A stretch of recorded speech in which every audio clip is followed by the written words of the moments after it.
Jahni me mish viçi. Hejo njerëz të bukur, si po kaloni.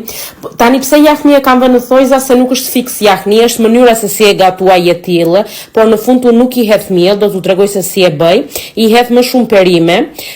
Mund ta them që është koqenisto, kjo mënyrë që kam gatuar, domethënë koqenisto e quajmë në greqisht. Tani, për të gatuar këtë lloj mishi edhe këtë gjellë duhen shumë qepë, ndaj edhe unë pastrova 4 qepë të mëdha. Pasi i griva, unë përdor edhe perime të tjera siç u thashë, përdora speca, karota, edhe domate të freskët dhe domate konservë.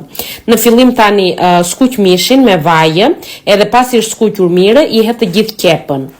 Të skuqet mirë edhe me qepë, pastaj i hedh karotën edhe specat.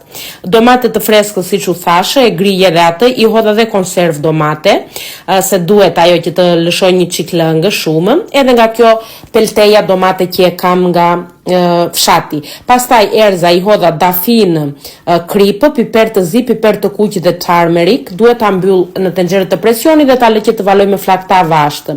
Unë e shoqërova me makaronja, mund ta shoqëroni me oriz, me se të doni juve. Kështu më del mishi në fund, me shumë pak lëngë edhe me shumë shije. Ciao, ciao, të kaloni bukur.